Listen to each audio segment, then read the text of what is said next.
Hello, my name is Wendy Ross. I'm a researcher in creative cognition, in serendipity, and also really interested in possibility studies and the possible. And I'm just here to talk to Vlad Glaveanu about his new book, which is The Possible. Vlad, will you tell us about your book? Yes, absolutely. Thank you very much for having this conversation with me, and also for the interest in the possible and the book. So this book is the product of, I think, about 3 years of work, more conceptual work, but building on a number of years of empirical work and conceptual related to creativity.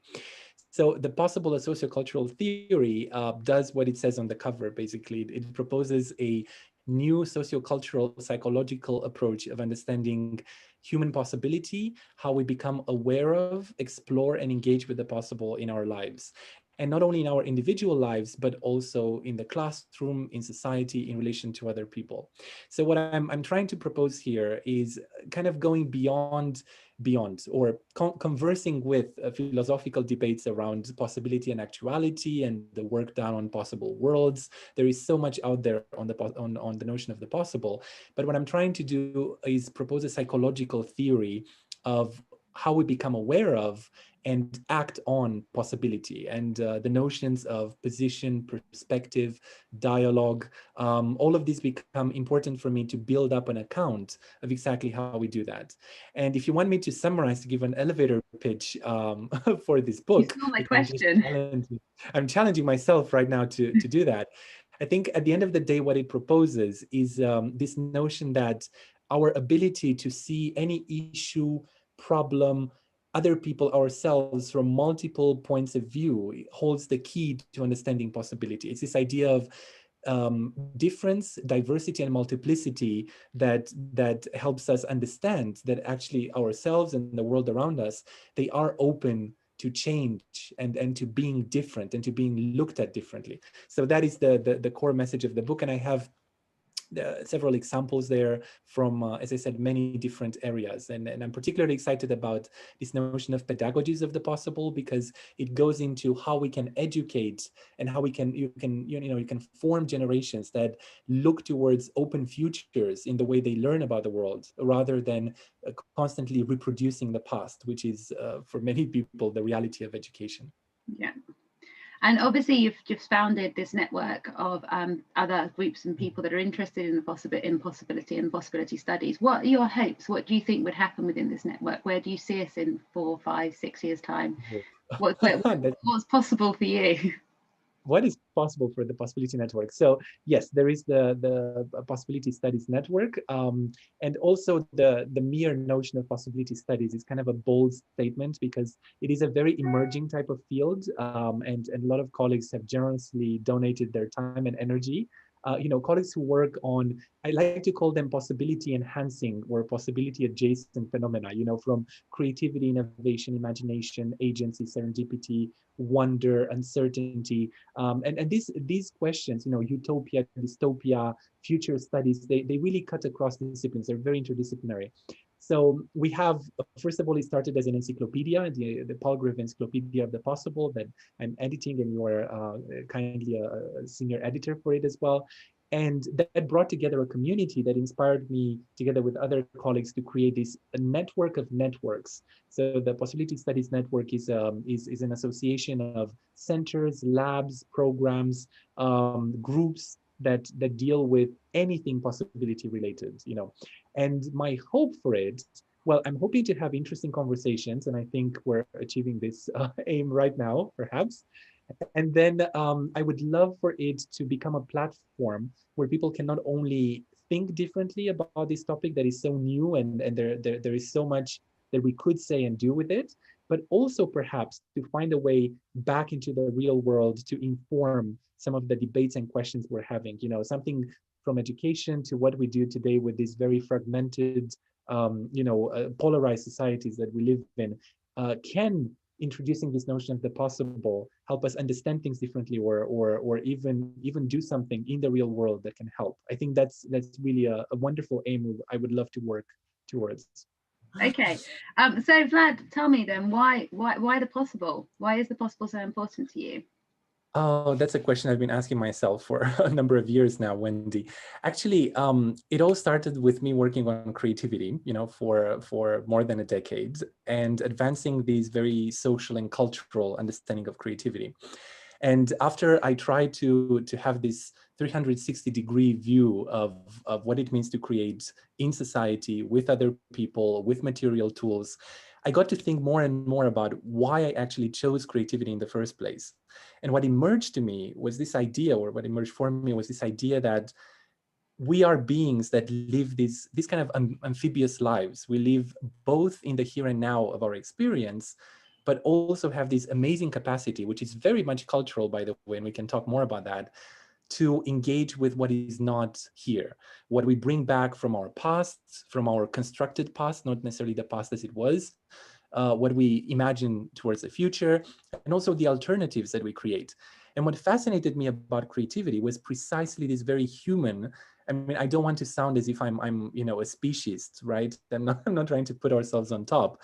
I do appreciate that perhaps, most certainly there are many other beings in the natural world who are, on the way in the case of this capacity, and they can do amazing things in terms of imagining things that are not there. But human beings, I think we excel at that. This is what defines us as a species. So this was fascinating for me from the very beginning. And then I thought about the context of today. I've been starting to work on the possible for, I think, about 4 years now. And the world was not in a bad state as it is today, but it was certainly going towards the direction. And it seems like we live in a moment in which we're quite disempowered. And I wanted to recover something of the meaning of human agency and what it means to be an agent in our own lives. And I think reflecting on the possible can help you with that. Yeah. Okay, so for you, the possible is a sort of almost an emancipatory type concept. So it can help us to move beyond where we are now. Right. I mean, I don't want to be too normative, and I definitely don't want to be over romantic about it. I feel like if you take a very concrete situation, like, going to the supermarket when we could go to a supermarket, pre-pandemic, if you are faced with a shelf full of all the products in the world, you might be paralyzed. You won't know what to choose if you have 100 varieties of breakfast cereals, right? So there are ways in which, when we're faced with too much possibility, we get stuck, we get anxious, we get annoyed. So I feel like there is an optimum, in a way, of we live lives of constrained possibility, and that's what makes it, that's actually giving the possible its value, that it's not everything goes, and it's not you can do anything with anything else, right? So coming back to what you said about emancipation, I think it can definitely be used like that. Now, whether it is for good purposes or bad purposes, there is a broader discussion to have there. And I don't feel, well, I feel like meaningful lives are those lives that cultivate possibility, even at the most micro scale. So I in that sense, yes, I do see a positive value, in talking about it. I'm going to just pick up on something you said there, only because I'm being cheeky and taking through some of my own thoughts about the constraints and the possible. Right.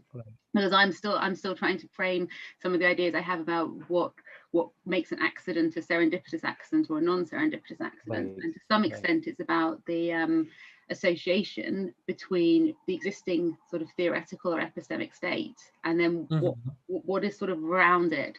So this adjacent possible. Yes. And I think that's quite interesting in terms of what you were saying then about the possible constraints and that you can't be too. There's sort of this dissipation, there can be conceptual dissipation almost, where everything's possible and anything's possible, then it doesn't really mean anything anymore. Do you think something as big and as broad as the possible could end up being at risk of that, really, where it's just, well, anything that's not here and now is possible?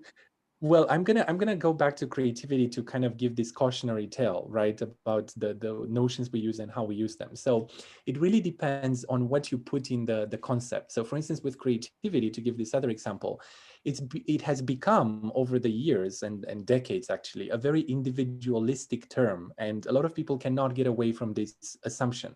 When you talk about creativity, you talk about the person, the capacity of the person to express herself or himself. And that's why, if you look at another literature that interests me a lot, which is social change, there is so much that theories of creativity could give to people who look at social change. And yet the word creativity is never there. as far as I know, it's never been used. People don't think about that. And the reason is precisely because they think, well, that's a very individual category. So without falling in the same trap, I think the trap with the possible would be to juxtapose it or kind of contrapose it really to the real and what actually is there, and create this very false dichotomy between what is and what is not there, and think that the possible is only airy-fairy fantasies and everything that is, beyond the here and now.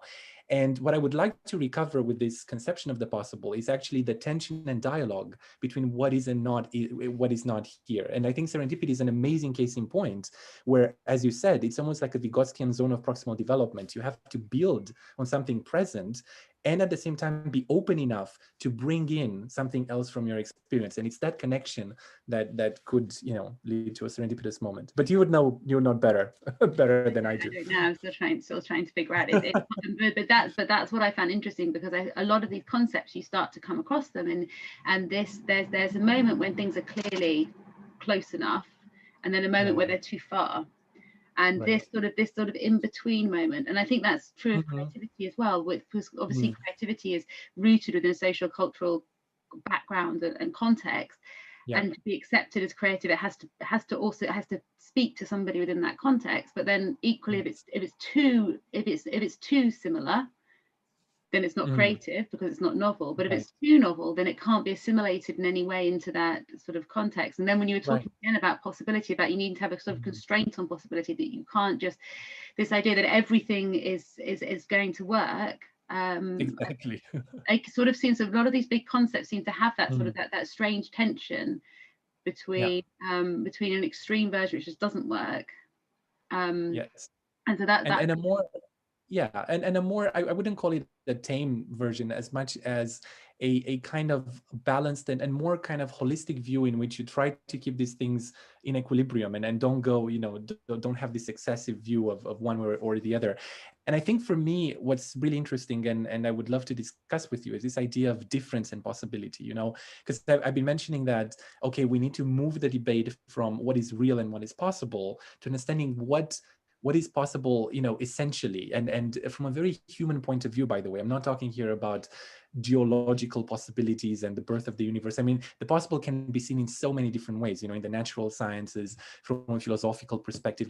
Myself, I'm a psychologist. So I'm very interested in our experience. When does the possible and the feeling that something is possible emerge, And the answer I've been kind of building on is that the possible emerges whenever there is a difference between at least two different points of view that are coming together, because that means that there are at least two ways to understand something, to look at it, to act on it, and that creates a space. I mean, it's a bit geometrical, right? If you have only one point, that's kind of a monism, that's a unity. You can't really break away from it. But the moment you have two, you can draw a line, and if you have three, you can make a triangle. So then you see the space around a point. In a way, almost excludes the space around it. You just focus on it. But the moment you have this duality or plurality, you get to understand the world as multiple. And I think that's when the subjective, the phenomenological idea of possibility, that's where it comes in. The tension between what I thought was useful, and I know we've discussed this in other times as well, within your book, was the way that you are very clear that there's a difference between a multiple perspectives that you're talking about here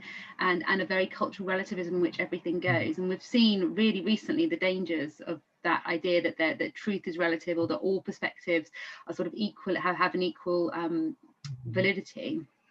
I didn't know if you wanted to push that a little bit further and think about. Well, I think here exactly we go back to what is a perspective, because a lot of people talk about perspectives, and you can do it in very psychological, cognitive ways. And a lot of the literature on perspective taking, traditionally is about that.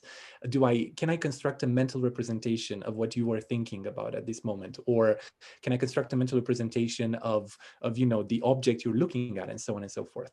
But I think from a pragmatist point of view, which, is my preferred philosophy, there is something about living in the world and acting on the world that shapes and forges this perspective. So for me, perspectives are in a tradition of George Herbert Mead and Alex Gillespie and Jack Martin and other neo-median scholars. It's really an action orientation. So you don't have to act on every perspective, but what it means is that it gives you a pathway of relating to the world in a certain way. So, you know, if we take on a concrete example, I don't know, about a water bottle, because I have it here in the on my desk. So, you know, this is conventionally, it's a container of liquid, you know, whatever liquid the person wants. But then if you sign it, maybe you can turn it into a work of art, as in the found objects kind of tradition of art. So these are such radically different perspectives. And I believe that when people are presented with such radical difference, they get to understand that something else can exist even beyond these two perspectives. For me, possibility relates a lot to this kind of what else thinking. You know, we talk a lot in psychology about what if thinking and as if thinking, which are obviously crucially important, but possibility is a lot about what else thinking. And when you start thinking, what else is out there? How else can I understand this? How else can I relate to this? Yeah, I think that's when you really engage with the possible. Now, again, we come back, you know, does it mean that everything you imagine is real? Well, real. It's true in that conventional way, you know, with the post-truth kind of society. Of course, if you look at perspectives as rooted in action, you have to understand the consequences of this action. I follow, again, quite a pragmatist notion of truth that departs a little bit from very classical correspondence theory. You know, your perspective is true only when it completely represents what is out there in the world, because I want to break a little bit from this very sharp dichotomies between what is in the world and you know, what is in the mind. But what I do accept, and it's very obvious to me, is that because we're human beings who engage in joint action, our perspectives will have to clash with each other within the course of that action, and they will have consequences. So when you peddle all sorts of conspiracy theories, those are perspectives, but there are consequences when meeting the shared reality of all our actions and perspectives will be quite dangerous. So there is of course a big scope to discredit certain perspectives and to say, you know, they shouldn't be part of this dialogue of possibility, that they're actually harmful. I think we should leave a space for that. Absolutely. And how would you assess whether they're harmful or not, if you've sort of got this lack of course, this moving away from a correspondence theory? So how right. would it just be from the action outcomes and what that might lead to? Right. Well, you see, outcomes are also a bit problematic, because the question is for whom and when. You know, it can be short term, it can be medium term, long term, and so on. But I do believe, yes, that there is something about the kind of, you know, what does this depiction of the world that my perspective is creating generate for myself, for other people, for the environment. You know, we can think in broader, more systemic terms. And I think there is a big literature on wisdom, by the way, that tries to exactly do this exercise with people. What is the impact? And I think, I mean, I might be a bit, again, romantic here, but I do think that when that perspective is so obviously and blatantly harmful for other people, it's actually harmful for the self as well. Because, you know, when you look at this self-other dynamic, which is so essential for the possible, you know, you need different points of view to be in tension. If you build perspectives that deny the perspective of the other, if you build perspectives that obliterate the point of view of the other completely, you're missing exactly this openness that you haven't got makes the plurality of perspectives. You've just got exactly. So yes, so you're pulling away from that plurality. You're pulling away from the possible. And narrowing it down, and maybe some of the perspectives that we see or the positions we see taken are doing exactly that. They're trying desperately hard on either side of the political spectrum to right plurality of perspective, and to quash the possible then by breaking down any dissent, really, I suppose. Right.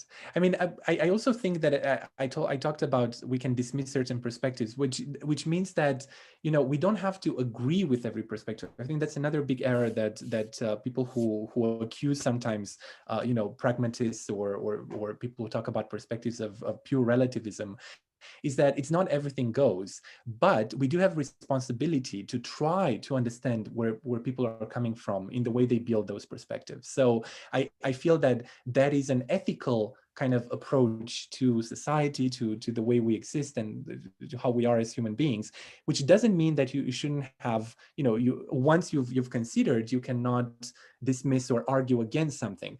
Another big inspiration for me is Bakhtin, the philosopher of language and psychologist in some ways, for some people, literary critic. And he talked a lot about tension and conflict. And I think that's really essential, that we, as we understand perspectives, we should not live in a la-la world of let's all share, let's all come together, let's share the same perspectives. The value of it is exactly the tension. And conflict can be very productive for possibility, because it opens some doors, but it closes some doors, but it also opens many others. So I think there is something there about not agreeing with all perspectives, but trying to understand and valuing the fact that multiple perspectives are possible. I think that's the And the I key think it's one of the things that struck me one of the first times I heard you speak, where I think you might have borrowed it, or you invented it yourself, about the smoothie fruit salad metaphor. It's something that struck me again reading your book, is sometimes when you walk yourself through some of the sort of distributed cognition literature or the embodied cognition literature, there becomes a loss of boundaries. It's almost like every single boundary, we see a boundary, we see a binary, we're going to break it, and the self dissipates across materials, across people, across cultures, and knowledge, everything sort of gets spread out. And sometimes that will erase all this difference in a way. And that's something that I find sometimes difficult myself, because I sometimes think, well, actually there are you can see differences in boundaries, even if they're hard. I think they're hard to grasp, because the second you try to narrow them too much, they do sort of disappear. But yes, that's one of the things that I thought was really interesting, was that sustaining this difference seems to be important for your view of the possible, as opposed to what one might think, which is sort of removing the difference. Actually, for you, the difference is really important. Do you think that's right? Absolutely. But I think, you mentioned distributed cognition, and it's a field that I've enjoyed interacting with and engaging with myself. And in a sociocultural tradition, you have to kind of really acknowledge the work done by people who come from a different perspective and yet arrive at quite similar conclusions. And I agree that in my work on creativity, I've been arguing quite strongly about cutting across the Cartesian divide, right? And not being so, not putting these very firm boundaries between what is symbolic and material, what is self and other, and so on. But I think what matters here is how we look at these differences. I've been giving a bit of thought to this question, and if you look at these as very ontologically instituted, and therefore, they kind of if you accept the difference, basically you create these very multiple realities, versus if you look at these differences as coexisting and co-evolving. I think that's the second kind of perspective that I would like to bring forward with this, not as these rigid boundaries, but as flexible and moving boundaries. The way self and other are very, very much co-evolving dynamic systems. So I feel in distributed cognition, you have these ontological divides, and there is often this question of where does the mind end? That is, people are looking for that ultimate boundary. Okay, it's not the tip of your fingers or the skin. Maybe it's the stick you use, but maybe it's beyond the stick. But where exactly? Is it like a yard, 2 yards in front, or something like that? And I feel that is a wrong way, for me personally, of asking the question, because it reifies the boundary. And working with more dynamic boundaries still respects differences while not making them absolute. So maybe that would be no, I think that's one of the things that in terms of trying to look at anything that's happened, it happens also not just on a sort of temporal scale as well. So you can look at, I've been thinking a lot at the moment about the relationship between insight and creativity, because they're constantly collapsed as being the same thing, but they're not the same thing. They're not the same thing, because the creative act can happen over years and years and years. You think about the writing of some of the great novels, they don't happen in a moment of insight. Instead, there might be multiple insights, and it expands over years and years. But insight is still something that happens. It's still something that we can generate. It's still something that we can elicit within the lab. And it's all right for a concept such as creativity to have these different timescales existing within it. And it's all right for your question. If your question is, how is a work of art produced? That's entirely different to what happens when we have that moment of sort of excitement, or that moment of insight. And I think that plurality of time and of boundaries is Hmm. really important, because Right. otherwise, like exactly like you said, you can find yourself chasing, and I certainly found myself guilty of it, chasing the right level of analysis and be constantly sort of chasing, okay, so right, so this might be important. And once you do that, there's always something you can Mm. bring. The thresholds don't work because there's always something Right. different aside that you can bring in, right? And you go, okay, so yeah, so this is my, but oh yeah, but in that instance, this one thing, and then before you know it, Mhm. you've spread out beyond Right. where you want to be. So I really like this Exactly. idea of plurality being all right, and things things being ontologically unstable, and us Exactly. actually just Yeah. being comfortable with instability, because Yeah. really that's what it's about, isn't it? It's about Hmm. forming and reforming in a constant sort of dynamic shift. Yeah, it's a very developmental perspective in a way. Exactly. I love this idea of ontological instability. And, to borrow a Vygotskian phrase, I think it's if you want to understand something, you have to look at it develop. And this is how we should look at insight or serendipity or possibility in across time, really, in different scales of time, not just and definitely moment to moment, which is something that I know you worked on, these microgenetic moments, right, of serendipity. So But yeah. you can also have moments to moments, but whilst fully respecting that that moment is not the whole story. Mhm. I think Right. Right. this is about the plurality, right? So you're like, okay, so I know that everything I do is situated, and it's situated within my life story, within the life story of the people around me, within the life situation, and then within the wider thing of what's happening in society, and then wider, not just what's happening today, but what's happened. Just all of these things come into play in every single action you do. But sometimes once you become aware of that, it can be quite paralyzing, because at Mm. what point do I say, if you're talking about an action that you're making or something you've done, Yeah. how do I even begin to talk about that? Do I need to talk about, have I done that as a woman? Have I done that as a woman in the 20th century? Have I done it as a woman living in the pandemic? Have I done it as a you have multiple roles, multiple perspectives. So I think it's being comfortable with knowing that you can't do it all, Yeah. which is what this plurality that you're talking about really appeals to me from that perspective. It's okay, so Mm. there's Mm. loads of different Yeah. ways we can look at this, but we can't actually look at it all. So, but it doesn't. Right. Right. One And way is it doesn't. So yeah. if I'm really interested in the micro scale, that's my favorite thing. Mhm. If I could just look at second by second behavior, I'd be happy. Right. But I don't think that tells me anything about what's happening on a broader scale. But that's all right, because I don't think the broader scale people say anything about what's happening on a micro scale. Yeah, yeah, exactly. Well, I think here it's also interesting to look at how, I often love adopting these very social perspectives, and I often ask myself, okay, but where are other people, in different models that we propose and conceptualize. And I'm thinking here with possibility, yes, we have a multitude of positions and perspectives and points of view, but they're also constrained by the fact that other people, in your vicinity, people you interact with, come with their positions, points of view, and perspectives. And that makes it interesting. And as you said, something that in a moment A, you have this horizon of possibility due to this kind of identification and positioning of yourself, can immediately change to moment B depending on exactly who you are interacting with. And I think here there is a big part, and I know you're so interested in materiality, and so am I. So a big way of thinking about kind of material actors and how they come into play to reposition us, to force us to adopt a new perspective, and therefore again contribute to this horizon of possibility. Yeah.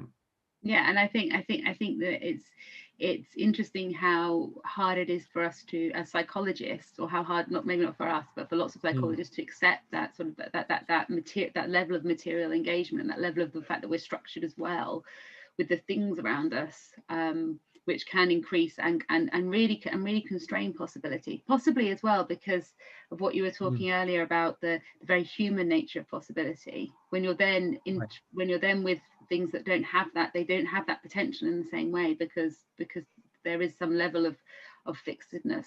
I'm thinking about an architect friend that I have, Uh-huh. and the work that he does on buildings, and the possible in buildings, and at some point the building stops, and it Mm. evolves a little bit, but it evolves only with people, and the people co-evolve with it. But at Right. some point you've put the final brick down, you've put the, Right. and so what's evolving is different, because what's evolving is Mm. not the fixed building anymore. It's a people system, a people building system, and a neighborhood building system.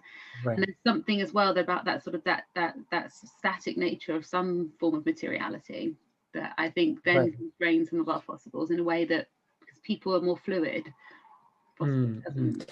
Yeah, yeah, absolutely. I mean, materials do change in and of themselves across time. Like that building would become a bit more old and need renovation, and some accidents might happen that change its facade and so on. And some would be more lucky accidents that people look at them and think, "Wow, that's actually nicer this way." But it does require exactly this kind of interaction and dialogue between the person and the material. I mean, it's in neither all of these things that are emerging. It's through the relationship, and that's what attracts me towards perspectives, that they are a very relational notion. So a perspective is basically a bridge between a certain position in the world that you can conceptualize in many different ways, in physical terms, in more psychological terms, a position of a victim, for instance, in legal terms, in very social terms, and so on. And the aboutness of the perspective, which can be a building, can be a problem that you solve, can be yourself, that is your topic of reflection. So yeah, it has a lot of, but at the end of the day, it is that interaction. Exactly. And happening in that in-between space, so it doesn't, yeah. And the in-between is the coolest space. That's where I think I want to end up living, if I could choose somewhere. Well, I think we are already. I Everything think we seems to forgot happen it. there, right? It's like the place to be. So given, and this is something that I know that we're both interested in anyway, do you think you can increase people's responsiveness to the possible? Do you think you can induce a state of sort of possibility thinking? Do you think that's something that's possible? Right. Yes, that's a big question that I'm kind of working on, including with you, and I'm very happy to kind of explore this question with you, because I feel like, just like with creativity and many notions, there are different levels at which we can talk about possibility. In my book on the possible, I adopted a very kind of basic ontological point of view of how we live in the world and what it means to be a social and cultural being, and to live in a world of difference and diversity of positions and perspectives. So in that sense, we already live as beings of the possible and within societies of the possible, a notion we can discuss further. But that doesn't mean, so that there is that view that is more general and ontological, but then we need to think about the possible in very contextual terms as well. We can't just have this more general discussion. And there, I think it's a responsibility of us as psychologists, educators, whatever profession we might have, or even as human beings, to think about how we build situations that either expand or restrict our possibility, the possibility of other people, and so on and so forth. And possibility thinking, for me, I mean, this is a notion that a lot of people, from late Professor Anna Kraft to her colleagues and so on, a lot of people talk about it in educational settings, in a much more concrete and wonderful way, actually, when you think about the way they talk about play and as if thinking and embodied, explorations and so on. But for me, I'm thinking of it as a mode of thought, a bit similar to that system 1, system 2 automatic control thinking type of division, whereby phenomenologically you get into a different state of mind and a different way of being when you start playing with possibilities. And I think it's an experience we all had. I mean, if you think about daydreaming, if you think about, I don't know, wondering about things, it really takes you a bit away from the immediate and puts you in a different state of mind. What I'm curious about is how we can trigger that, that being in that other state of mind, and what does it do to us at so many levels, at an individual level, at the level of our own identity and self-understanding in relation to other people. Does it open us up to them, or does it close us down, in relation to society? Does it encourage us to have a more complex systemic view of social problems, or maybe not? So these are all empirical questions. My preferred idea, or my preferred hypothesis, would be that indeed the more we engage in possibility thinking, the more we open ourselves up to the world. And there is a counter hypothesis there, that the more you do that, the more you live within your own mind. But the proposition I've made in the book is that actually possibility is not separate from actuality, and therefore it anchors us even further in the world. So that's a very interesting, both philosophical and empirical topic, I think, to explore. I really like the idea of this third sort of thinking, and I like it a lot because it actually it's always think of sort of system one thinking as being sort of irrational and system two thinking as being rational, with all linked within rationality. So so they have a perspective on rationality. One is what the thing you should do. One is the thing that you're going or fasting, and you're all thinking about something. There's a target, and so there's still this directed nature of it, even if the process. And I mean, I find anyway, anything that the idea that we can have these undirected things is so important, but so missing from a lot of our theories. And so this possibility thinking feels like it's initially an undirected thinking. So you're not trying to, it's not so, well, I mean, correct me, but my idea would be that it's not that you're trying to solve, you're not engaging in possibility thinking because you're trying to solve a problem specifically, but actually just engaging in it as a mode of thinking in itself. So and in doing so, other things might come out of it. Yeah, I mean, it could be part of problem solving, obviously, but it's not directed by the same constraints of focusing on what is the case, where do I need to get to, definitely. So it gives us this freedom and flexibility to reimagine the situation, reimagine the world. And, it's so funny to think that we both have it in every single moment of our lives. And, when we play with the idea of what we're going to make for dinner, there is an instance of possibility thinking. So it's so pervasive, but at the same time, it's so rare. It's so rare that we fully allow ourselves that freedom. So I guess we can think of it on a continuum perhaps as well, where there are moments in which we have these very blended experiences of possibility and actuality, that anchor us in what is. And then you have these mini moments of kind of exploring possibility. And then when you allow yourself, and usually it's when we're struck by certain kind of insights and life events and circumstances, when we just, we go full on and embark on these imaginations of what could be and so on. And I'm interested in both of these. But I think if we found a way to trigger the second one, that is a deeper, more transformative experience, we would learn something basic that then we can come back and understand the everyday kind of more micro ways of engaging in that. So one goal would be, how do you help people wonder about things, And I'm going to give a concrete example, because maybe if anyone's listening, maybe they're thinking, okay, but what does it mean in practice? So for instance, one example of how you make people be aware of possibilities, to take something very common and everyday, and then have a completely different angle on it that kind of destabilizes, defamiliarizes that object for you. So in that moment, that object becomes ontologically unstable, speaking of, using the same word. So it becomes plural, and you rarely thought about it that way, but the umbrella is much more than umbrella. It can be something to pot for flowers, if you put earth on it, in it, and flowers and so on. So what does that mean to you in that moment? How does that feel? What does it make you think about, and what does it make you do? I think that's very important from that angle.